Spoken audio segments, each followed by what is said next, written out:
company, and then we'll actually just say where you're from, where you studied in college, and your job title and company. Yeah.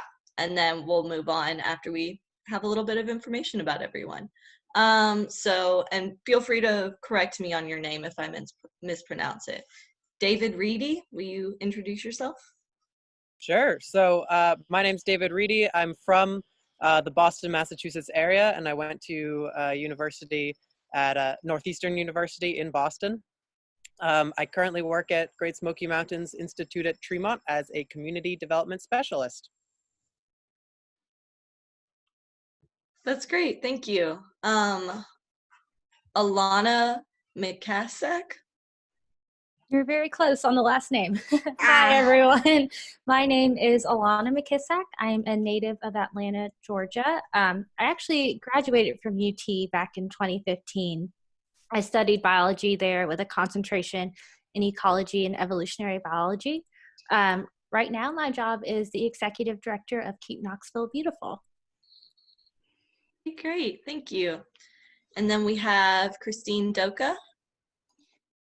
All right. Hi, guys. My name is Christine. I'm originally from Oak Ridge, Tennessee, but I went to school at the University of South Carolina where I studied environmental studies, and now I'm the assistant program director for CAC AmeriCorps here in Knoxville. Thank you. And then another last name, Brooke Erriger. You're really close on that too. My name is Brooke Erriger. I'm from Cleveland, Tennessee. I went to Tennessee Tech University and studied agriculture with focusing on soils. And now I work for the Tennessee Department of Environment and Conservation in the Division of Water Resources in the Abandoned Mine Land Program. Great. And then we also have William Luke, but I'm not sure if he's on yet. He'll actually be joining us in a few minutes. He's going to be wrapping up an inspection when we're getting started. Okay, perfect. Okay, and then we're going to go down through the line again. And this time, will you give us just like a brief overview of your job, your company, what you do there, that kind of stuff. And we'll start back with David. Sure. So I am a community development specialist with Great Smoky Mountains Institute at Tremont. I started here as an AmeriCorps member for 2 years, and then in the last year, I've kind of transitioned into my new role, which is overseeing our AmeriCorps team and doing a wide variety of different tasks, which I'll get into.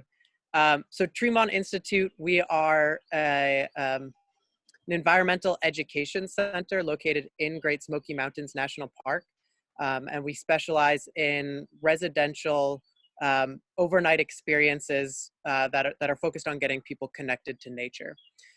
So it's a really interesting and awesome place. The folks who work here come from a really wide range of backgrounds. We have biology majors, we have wildlife science majors, but then we also have a lot of English majors and history majors, which is actually what I was, who work here at Tremont. The core of what we do at Tremont, is residential programs for school groups from 5th grade up through 12th grade. They come and spend 3 to 5 days learning with us and living with us in Great Smoky Mountains National Park. But then we also have a variety of different college programs, adult hiking weeks, naturalist courses for adults, photography workshops, and really the overarching theme of it all is just to connect people in nature. My specific role here this year and in past years has been to work to expand equitable access to opportunities to connect with nature for underserved populations or underrepresented populations in connecting with the outdoors. So that's required a lot of grant writing, partnership building between businesses and foundations and individual funders. It's required creating new partnerships with local organizations or national organizations like the Wilderness Society or different departments of UT. Right now, with things being a little crazy, my job specifically is kind of pivoting to think about how can we continue to connect people with nature during a point when we can't actually host physical programs.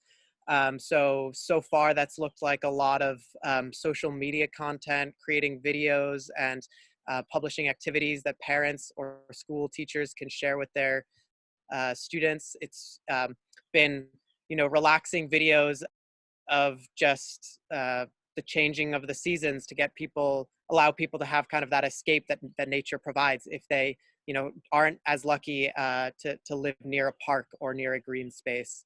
And we recognize fully that not everyone has access to virtual media right now, so we're trying to think through, what are our other opportunities and ways to continue to connect people to nature during this time. Yeah, thank you. Yeah. And then next we have Elena. All right, so Keep Knoxville Beautiful is an environmental nonprofit serving Knox County. Our mission is to promote litter eradication, waste reduction, and beautification efforts. We do that through education, volunteer events, various different projects around town. We were actually established in 1978, right before the World's Fair here in Knoxville, tasked to kind of clean up the city before the influx of visitors. So we've been doing this for over 40 years now. Not me personally, but it's been great. We do in-school education. Everything we do is free to any Knox County school, daycare, after-school program, any type of community organization. We do a lot of litter pickups. We are entirely volunteer driven, so we're the boots on the ground picking up the trash that you'll see, with the goal to kind of give everyone that inspiration to help prevent it and take action on their own. We do a lot of community plantings, increasing the tree canopy, doing lots of flowers, vegetable gardens, things like that, to really drum up community pride, get people to love where they live. My personal position is the executive director. Like I said, it is a small organization. There's 3 of us. So as the ED, I wear many hats being so small. So I'm in charge of administration, operations, management, finances, the overall success of the organization. But it's a great time. We love the people we work with. We work with about 3,000 volunteers each year, many of which are UT students. And we utilize CAC AmeriCorps, which you'll hear from Christine about. It's a great opportunity. And they fill 2 of our outreach positions here as well. Yeah, thank you. Speaking of Christine, if you'll talk about where you work and what you do. Yeah, so again, I'm the Assistant Program Director for CAC AmeriCorps. And so we do a lot of things, but the main thing that we do is we provide opportunities for people to do years of service to the Knoxville community. We currently have 2 programs. We have our VISTA program, which is focused on poverty alleviation. And then we also have our environmental corps. Our environmental corps, yeah, we as part of the environmental corps. It's been running since 1994, and that's whenever AmeriCorps programs were first established. So we've been in the Knoxville community for a long time. We currently have 50 positions that we are recruiting for right now in the Environmental Corps, and we partner with various nonprofits and different kind of governmental or municipal organizations that do community outreach, volunteer engagement, all trying to better the environment. My specific role, we do a lot of stuff. We plan days of service. We plan our big orientation where we actually go to Tremont, where David is right now, to get our members oriented to our program. We also do recruitment. So right now we're busy recruiting, again, all of those positions. We do things like plan core meetings, where we try to provide professional development opportunities for our members. We write grants, we do reporting, we do financials, just the whole thing. So that's what I do. Great, thank you, Christine. And then last but not least, we have Brooke.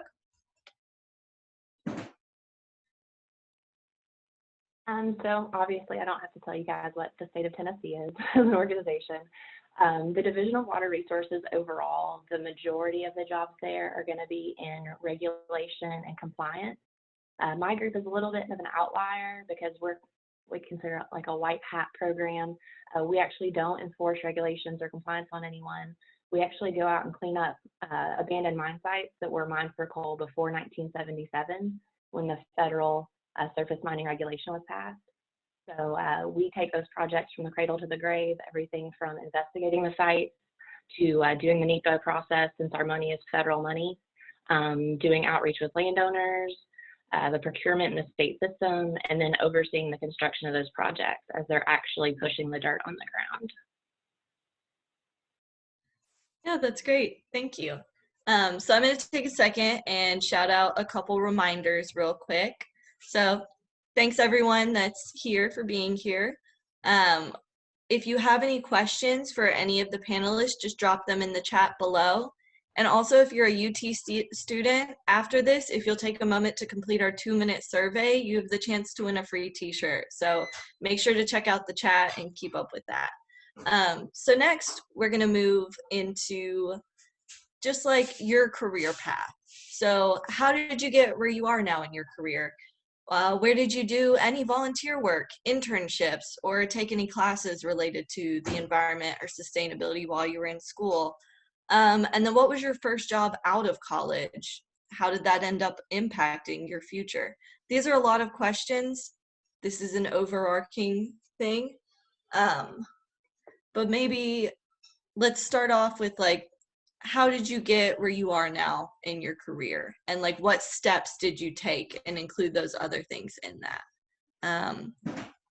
So David, maybe if you want to start. Sure. I guess the steps that I took to get to where I am now, Northeastern University in Boston is a little bit different than many other universities in that internship programs, or they call them co-ops, are built into the college experience. So it's actually, you graduate over the course of 5 years, and you're required to go on, between 1 and 3 6-month internships over that time period. Wow. So during my time at university, I was able to do kind of a wide range of different things. I interned with a statewide clean energy agency called the Massachusetts Clean Energy Center on statewide solar programs. I did an internship with the U.S. Embassy in Stockholm, Sweden on, with their political affairs and economics department on, I guess, foreign relations. And then I also did an internship with the Trust for Public Land, which is a nationwide conservation nonprofit that whose goal is to connect people and preserve nature for people, and make sure their biggest kind of initiative is trying to protect a park within a 10-minute walk of all people across the country. So I kind of did all of that throughout college. And then right out of college, I really cast a really wide net on different organizations that I'd be interested in working for. What really struck me about Tremont Institute when I applied and interviewed here was the passion that was really evident in my interviewers in terms of connecting people in nature, as well as a passion for this place and a passion for the people who work here. Environmental education was not really on my radar before graduating, but it's a really big sector of environmental work. There are environmental education centers, straight across the country. And we've been looking at some stats recently, and it's like 1.5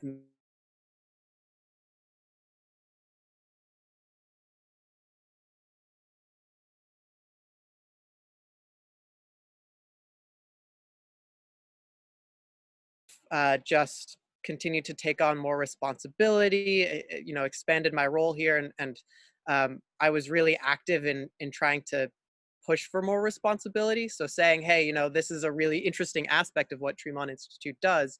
How can I learn more about it? How can I expand my work in there? And then when my 2 years were up, Tremont was gracious enough to hire me into kind of this supervisory role, where I was able to really just continue the work that I was able to do. And then, interestingly, I'll be going to graduate school next year at the University of Washington for a Master's of Public Administration program, which essentially just sets me up to continue working in the nonprofit or government fields. So yeah, that's really brief, not really brief, but that is an overview of kind of how I got to my place now. Yeah, congratulations. Thank you. Okay, and then we'll hear something a little bit, well, different, but the same kind of questions from Elena. Yeah, so I studied biology at UT with the goal to be a 7th grade biology teacher. That was my original plan in life, but wasn't really sure if I was committed to that for right when I was graduating. And I was heavily involved with service at UT. I was a member of the service sorority there and also a leadership and service ambassador. So I did have a connection to community service within Knoxville. So I actually applied to be an AmeriCorps member with CAC AmeriCorps. After graduating, I served with Christine in 2015. I don't even know. So I did that right after graduating, and I was actually placed at Keep Knoxville Beautiful as the program coordinator. So I did a service term with them, with us, I guess, because I'm still here. I was here doing the education and outreach and leading the service projects. So that was something I was really passionate about. Being in the schools, I was able to still do some science education, more related to the environment than what I had originally planned on, but it was something I really enjoyed and something I want to continue on. So after my service term, I actually applied for a job at Keep Blount Beautiful, which I thought was the same exact job that I had at Keep Knoxville Beautiful at the time. And it wasn't. It was actually their director position, just a different name. They call it something else. So I did that for 1.5 years, and it was still there. It's much smaller, so I was able to still do the programming while also doing the more business side of a nonprofit. But it's just been something I'm really committed to. I love the mission and the work that we're doing. And thankfully, back in 2018, I had the option to come back to Keep Knoxville Beautiful as the director. Great, that's amazing. Thank you. And then next we can hear from Christine, who I'm sure will have AmeriCorps in her story also. There's an overarching theme of AmeriCorps. Yeah, so at the University of South Carolina, again, I majored in environmental studies, and I was lucky enough to spend 2 years doing an internship with an organization called Sustainable Carolina. And so that was kind of like the campus sustainability organization, and I got a lot of experience doing just volunteer work, community gardening, planning events, and stuff like that. So as I said, I'm from Oak Ridge, Tennessee, which is 30 minutes away from here. I'm sure everybody knows. And I went to South Carolina for school. And then every time I came back to Tennessee to visit, I noticed that I just really missed it. And I loved Knoxville, and I loved the trees and the mountains and the hills and everything. So upon graduation, I was trying to find any sort of environmental position in this area. I was open to doing environmental education. I was open to doing more of a technical type environmental job. I was just really, really wanting a job. So I started emailing all of these organizations saying like, hi, I'm graduating, please hire me. And I actually, one of the only places that got back to me was Keep Knoxville Beautiful. Their program coordinator, AmeriCorps member there at the time, was Ariel Allen. And she got back to me and said, hey, a lot of environmental positions in Knoxville are through this program called CAC AmeriCorps. You should apply. And so I did. And so I did a year of service. My first year, I was doing kind of manual labor, removing invasive plant species. and that was fun. And I enjoyed it so much that I decided to do a second year of AmeriCorps. And the second year of AmeriCorps was with Knox County Solid Waste. So I was planning stream and river cleanups, as well as doing recycling education for the public. And that was also really fun. And so I decided to do a third year of AmeriCorps where I was the VISTA leader. So we had a new VISTA program. And essentially I was in the AmeriCorps office and I was supporting the, at the time, 12-person VISTA member team. And I just enjoyed that so much as well. Seeing all the good work in sustainability as well as poverty alleviation that the members are doing. And whenever I was done with that term, I was graciously hired by the CAC AmeriCorps office, and I was a special projects coordinator, and now I'm the assistant program director.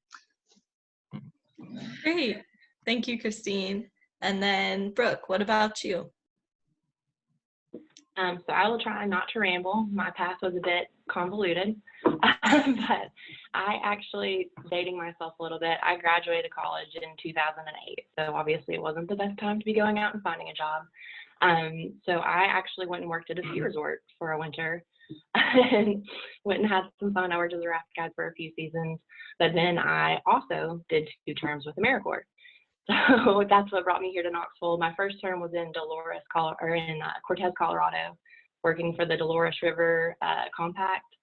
And then after that year, the same group had regulatory trainee positions in different state offices. So that second term as a VISTA was actually in a state office here at TDEC. And so that's what got me plugged in here. And eventually, I was an intern for like 3 years after that, after my AmeriCorps term ended. But eventually I got hired on, and that's how I got to where I am today. Nice. Congratulations. Okay, and then it looks like Will might be on here. Will Luke? Yes. Can you hear me? Yes. Hi. Would you like Hi. to give a brief introduction of yourself and then talk about how you got to where you are today a little bit? Yeah. So I guess hello all who is out there. I work for TDEC with Brooke. Let's start from the top. I'm sorry, I just joined a little late. I'm out in the world.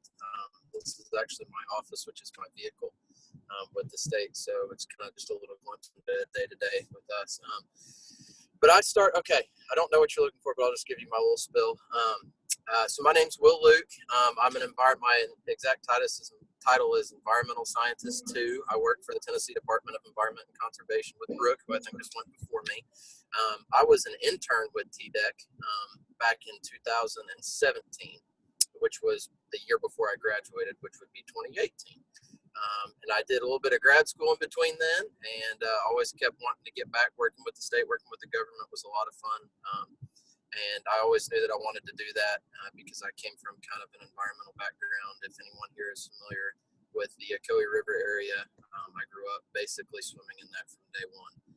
My family owns a whitewater rafting company, and I knew I wanted to combine my love for the outdoors with some of my applied science abilities that I knew I had and loved. And so I'm lucky enough to be back here with TDEC right now. I work in the groundwater division, so my specific, basically, I guess you could say what I do on a day-to-day is I permit all wastewater in Roane County. So I work with septic tanks and any active sewage spills or any kind of water quality related things in the Division of Water Resources out of the Knoxville office. So it's great, and happy to answer any questions or whatever. So. Oops, unmute myself. That was great. Thank you. Yeah, no problem. Okay, so I'm going to open things up to be a little less formal where we're going through. We'll probably talk over each other a little bit, but panelists just kind of go with the flow. But the next question is, why did you choose your specific field or job? Did your passion for environmental work and sustainability affect that decision? Did you just kind of fall into this? What made you choose this field? Is that to me? Go for it. Oh, okay. I have no clue how Zoom works. I'm just letting you know. I don't know who else out there. But I guess I'll still take the floor.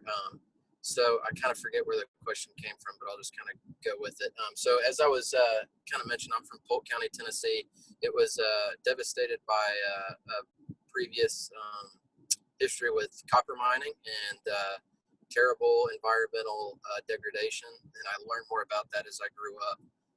And I knew that I wanted to be a part of that, because what I always knew was this really pretty area that I knew nothing about other than it was really pretty.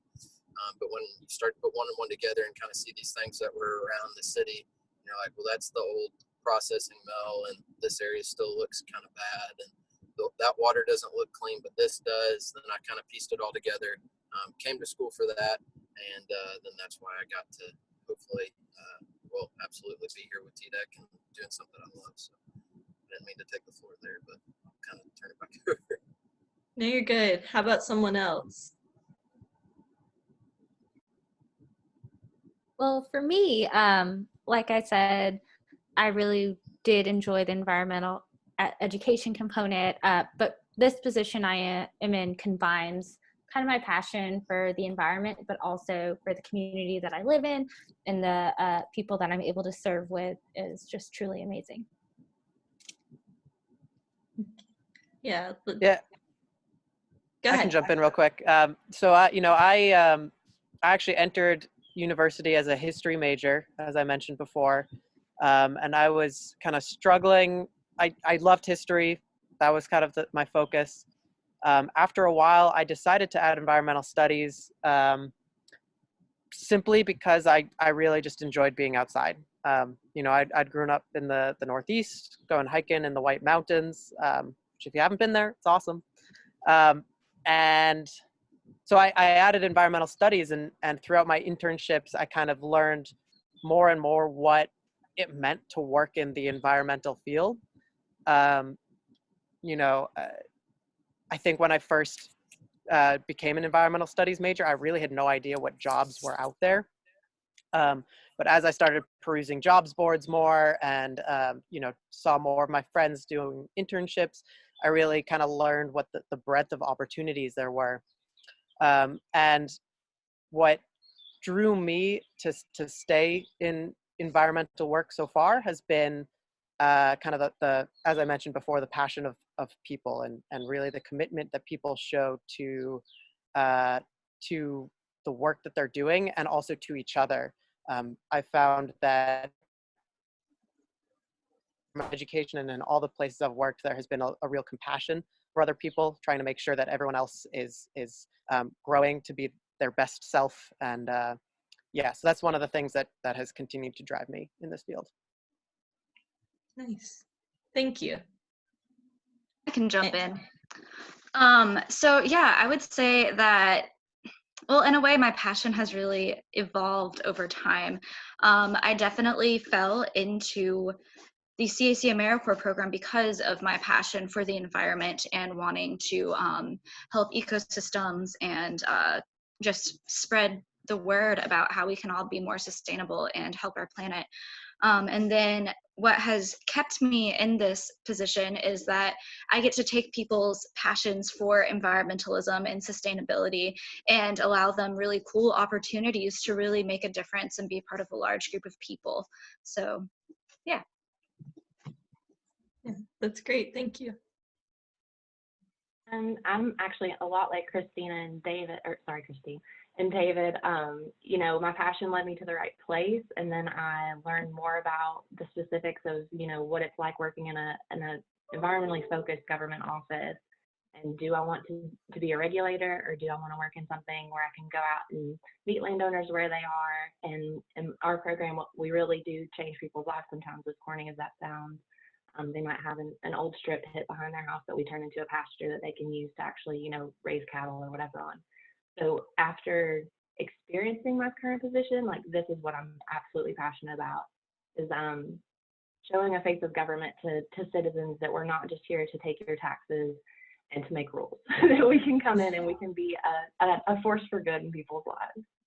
Yeah, that's great. Thank you. Okay, so we're going to move on to a kind of different question. What is one tip you wish you had gotten while you were in school? Just one tip for your past student self and all of the students in this chat we have today. So let's start with David. What about you? Or anyone who actually has thought of their one tip so far. I can jump in. I would say, and this is, I guess, more specifically to applying for positions, but do your research on the organizations that you're applying for, or that at least you're interested in. You know, being involved in the hiring process and in my job search, I have found a lot of success when, and I've seen a lot of success when an organization knows that number one, you know what they do, which is a huge bit. Number two, that you've done your research in like understanding what the core of their mission is. So, you know, if you are applying to a program or a job, knowing what their mission is, knowing maybe, like, you know, for an environmental education place, knowing what their education philosophy is, knowing who they serve, all of that type of background research can give you a major leg up in any interview process. And it shows that you really care about getting that position. And then the other side of it is, you know, even just knowing the organizations that are out there that you're passionate about, maybe they don't have a job opening right away, but keeping an eye on them and saying, hey, you know what, this organization is something that I know their mission, I know what they do, I know who works there, and I want to be a part of that.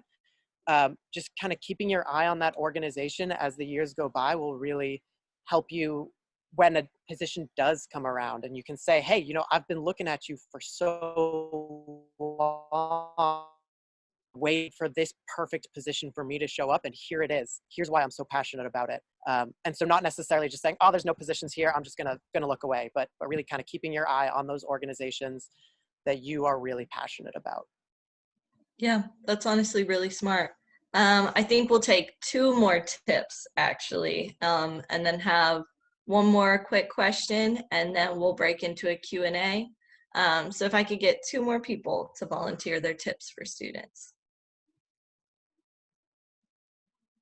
I guess my tip would be, or I guess something that I wish that I had been more active about.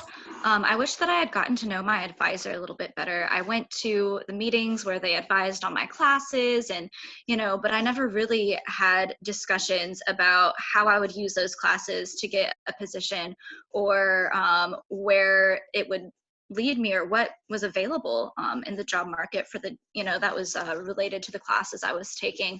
I wish that I had discussed a bit more about what was out there and what maybe my passions would be, because upon graduation, again, and I really lucked out finding the AmeriCorps program because it kind of led me in a really good direction, but I had no idea what I wanted to do with my degree. I just knew I wanted to do something in the environmental or sustainability sector.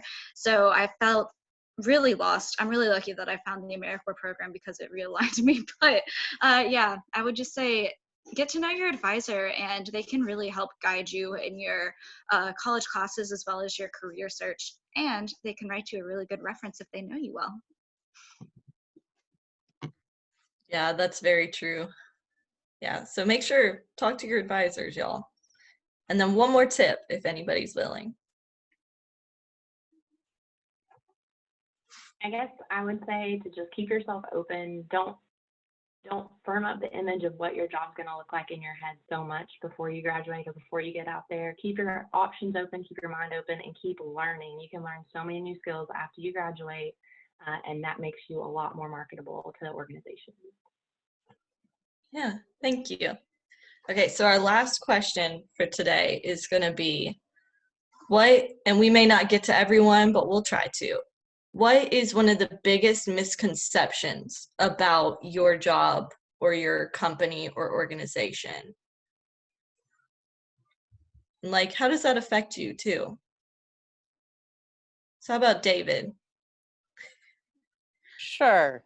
I would say 2. misconceptions. One of them is that we are park rangers. We are not park rangers. We are a nonprofit associated with the national park, but and we are partners of the Park Service mission and everything like that, but we're not park rangers. And that's something that, you know, all of my coworkers here have to explain to their parents over and over and over again, which is kind of just funny.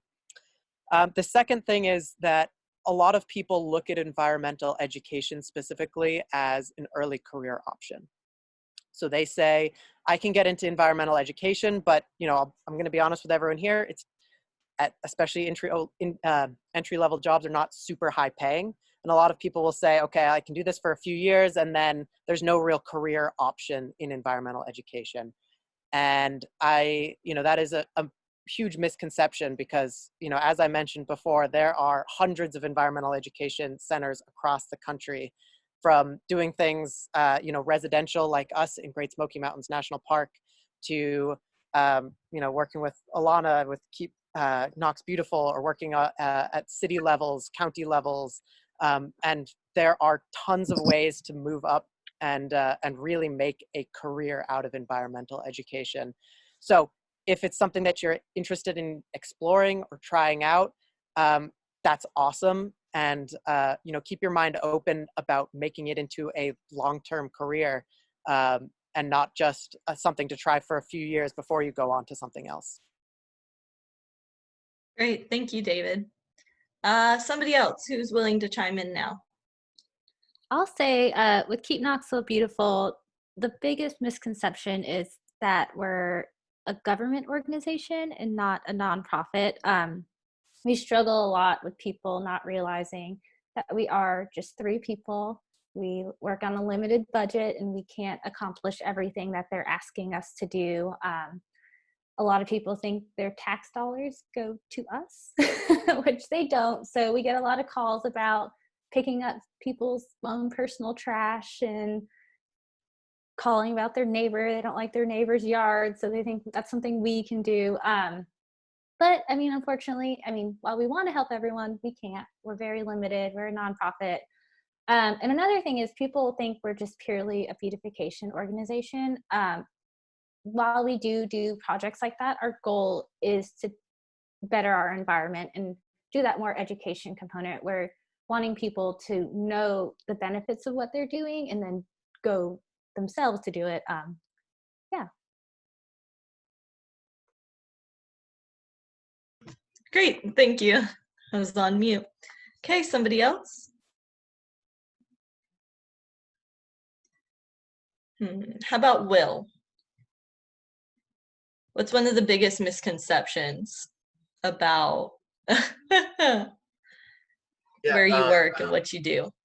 Sure. So I think and I don't know if Brooke may want to piggyback off me, but one of the biggest things coming into working for the government, if you go way back to when I was a student and looking into what I wanted to do with my life, I didn't know that if I ever wanted to be a government worker, and I feel like there's this stigma around government workers that, whether it's good or bad or whatever your personal opinion may be, I didn't know if I wanted to be one. And so I think one is that the government just says no. And I think that was really a big thing is you can't do this. Whenever we have, I think society as a whole thinks that, governments work there to walk with us or should be. And that's what we do is we try and walk with people to make their dreams, especially in my field. So whether you can build a house there or you can't build a house there, or how we can get you, whatever we can do to make you do it. When people get frustrated with me in my field, I say it's a permit. We want to permit you to do it. We don't want to deny you. It's not called a deny. We don't want to say no. We want to say yes. So that's one thing. And then I guess the other would be kind of picking back off. I'm sorry with the names. I think David was saying maybe about kind of going back in your education. I think a big thing is wondering, getting exposed to as many things as you can, as often as you can, so that so don't be tunnel minded, I guess, or have tunnel vision. Say this is the only thing I want to do.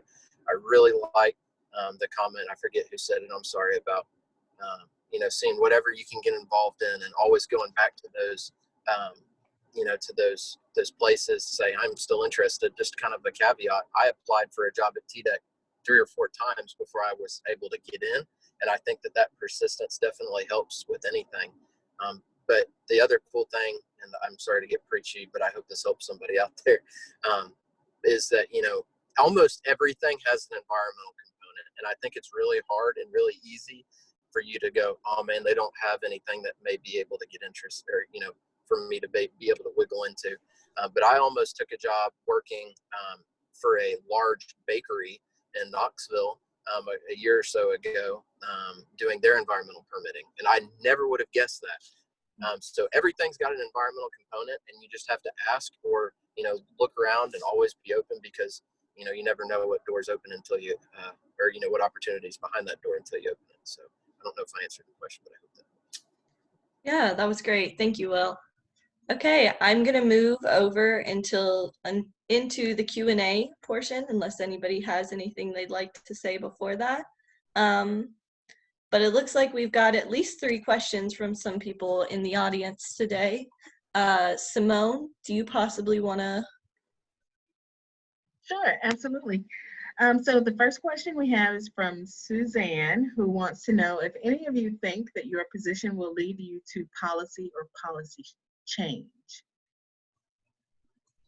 Whoever can answer that, y'all just go for it.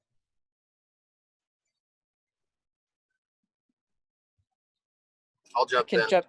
Go for it. Okay. I didn't know I was going to give it a second there. But yeah, working for the government, we're around policy all the time. Policies are ever changing. And, a lot of feedback, this is kind of just a caveat in the story. But, when customers in our field, so citizens of the state, if they don't like a particular regulation, we always suggest, write your state senator, write your state representative. And I haven't had the privilege of getting involved in that process yet, but I do know that I have already seen things come and go, and I'm sure Brooke can attest to that too. It changes all the time, and it's really interesting to see what changes or how it changes, because you basically have to stop and start again, or you get to help, create legislation or policies, or help get the footprints in for, hey, what should we send to Nashville? What can we do this so that, maybe 10 years down the road it helps somebody. Yeah, and I'll jump in. So, here at Tremont, I would definitely say, even beyond what you might think, we are involved in policy change. Tremont is one of the oldest environmental education centers in the country, and a nationally recognized one. And so because of that, we have a really loud voice. And we're involved in policy change on small local levels, as well as on, coordinating with other environmental education centers on big level. As an example, this last winter, I was at some Knox County school board meetings because Knox County had some really interesting policies when it comes to school trips, and specifically, things that students can do outside as part of their field trip programs. And Knox County schools are a really important partner of ours, because they're our local students. They're the ones that we want to get connected to the outside world as much as possible. And so we've been working over the last multiple years trying to adjust or build on the policies that Knox County has. So that's kind of like a small level. And then on a bigger level, environmental education has been proven to be a really, really powerful method of education. A real, that hands-on experiential learning is huge. And so, Tremont, along with other big players in the environmental education scene, like Nature Bridge out west, Beatles, which is a big acronym, we work with state and local and national legislators to say, hey, we need to support students getting access to environmental education, because one of the realities is that oftentimes it's wealthier school districts or certain people who are the ones who are generally getting access to environmental education, and that's really not ideal. We want to make sure that all students are getting access to not only just environmental education, but really relevant environmental education. And that looks different for people across the country who are in rural or urban areas, or who come from different backgrounds. And so, that's kind of some policy changes we're involved with on national level. Yeah, thank you, David. Does anyone else have anything they'd like to say on that question? I think it might be time for another one then. All right, so our next question is from Courtney, and she wants to know, for those of you who've completed graduate school, how did you manage your degree? So with that, did you work for AmeriCorps simultaneously, or did you take away time to work and fully submit yourself back to being a student?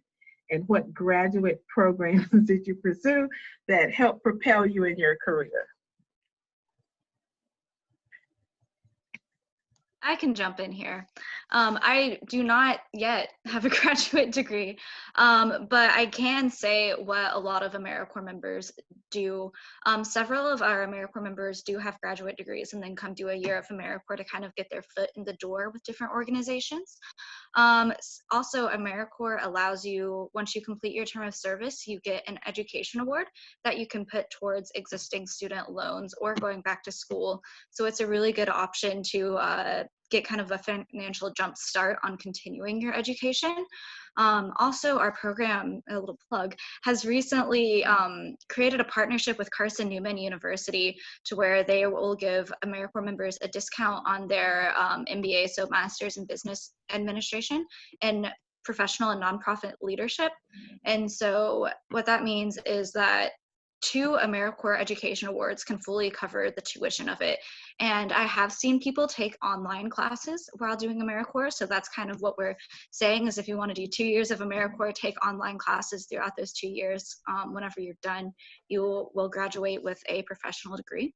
But yeah, most people don't do it at the same time, but it is possible.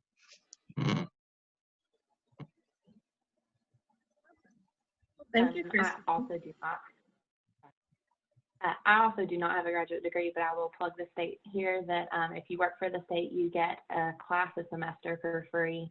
So especially living in Knoxville, you can take a class a semester at UT and work on your master's that way. Oh, thank you for letting us know. That's great. All right. So from Well, Lauren, I'll just jump in real quick. And sure, as another David. person, this Okay. is because I've been thinking a lot about grad school since I'm going next year. I'm going to University of Washington for a Master's of Public Administration with a focus in environmental policy and management.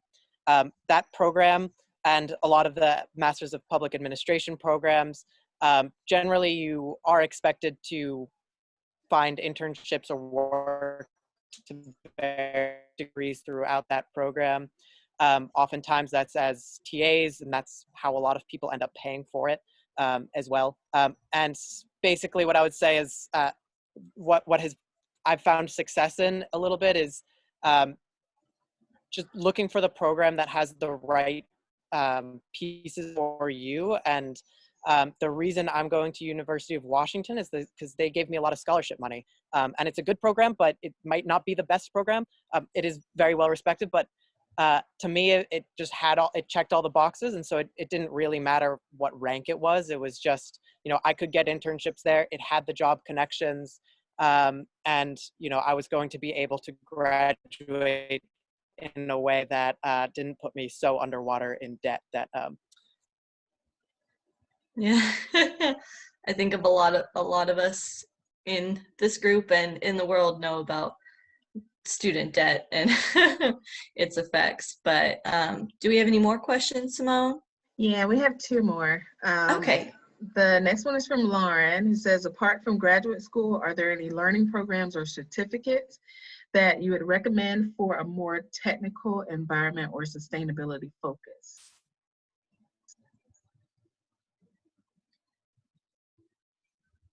I would recommend anything that Esri is offering for free. GIS is something that is applicable in almost anything that you go into, and that would be something on the technical side I would highly recommend. Great. And you said GIS? Can you Yeah, say what that Esri is stands for? Oh, I'm not sure what Esri stands for, but they make like ArcMap and ArcPro and those GIS programs, perfect. Thank you. which is Global Information System. Sorry. Yes. Awesome. Thank you, Brooke. So our last question comes from Alicia. And she says, what do you all think about greenwashing and the trend of sustainability? How do you see sustainability and green efforts being promoted without falling into this ingenuine mass response?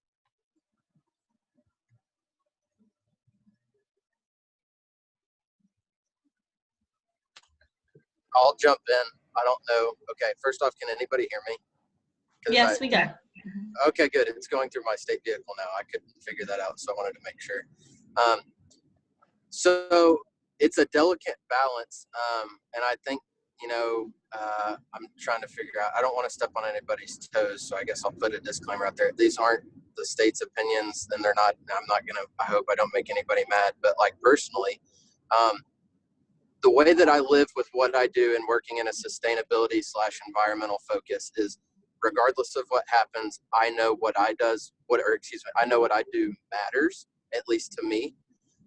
And I know that I am making the world, at least around me, a little bit better place. I think that may potentially answer the question that was asked, at least in my perspective, because I struggle with that. I consider myself a justice warrior. My mom gave me that nickname as a kid growing up, and my fiance now tells me I'm a justice warrior too. So, I always strive for the right things, and I think in any job that you do, especially in sustainability or any environmentally focused profession, you can live with yourself and be happy with what you do without kind of dipping and blurring some of those lines between personal beliefs, common misconceptions, social conclusions, and things like that. But as long as you're happy with what you do, and as long as you're happy with how you carry yourself in your job and your world around you, I think, and that's the way I carry myself, that should help you in your career. Yeah. Thank you, Will. Does anybody else have anything to add on to that?